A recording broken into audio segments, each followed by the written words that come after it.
mo, Hello po. suspension ko. Naisip ko po na isa lang itong malaking hindi pagkakaintindihan.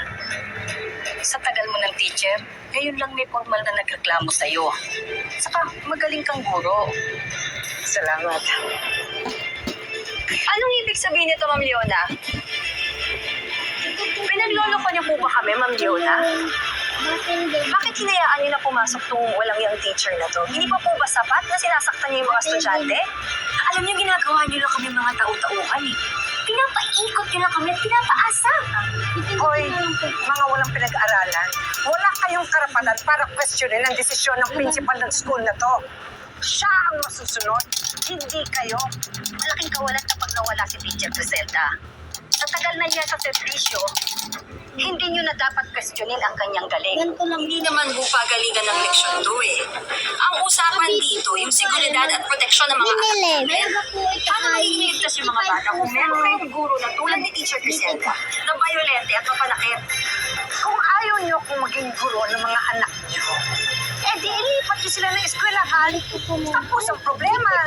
Magre-reklamo ako. Tapos, Pupunta ako sa division office o kaya sa DepEd. Sasabihin ko kung ano nangyayari dito. At alam ko, pakikinggan nila ako at hindi sila magbubulag-bulagan sa abuso na nangyayari dito sa eskwelahan na to.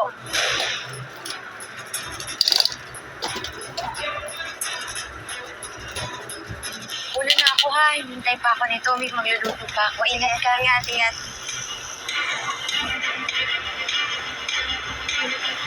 ilan ko yan.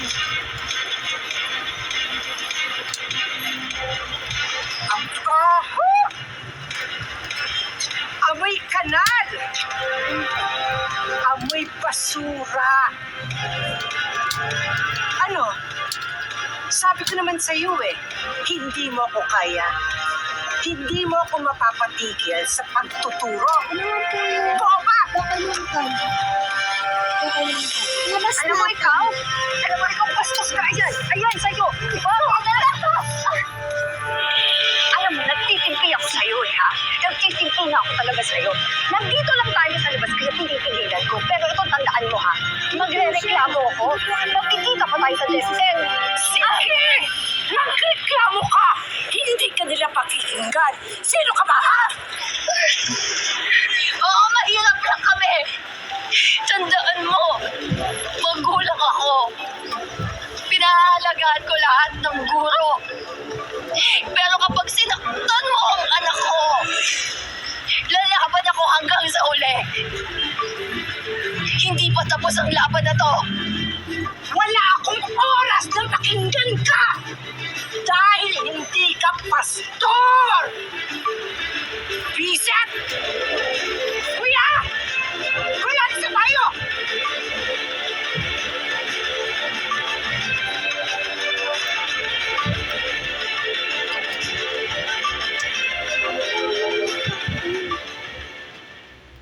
Mga kapuso, natunghayan niyo na po ang buong kwento ng estudyante.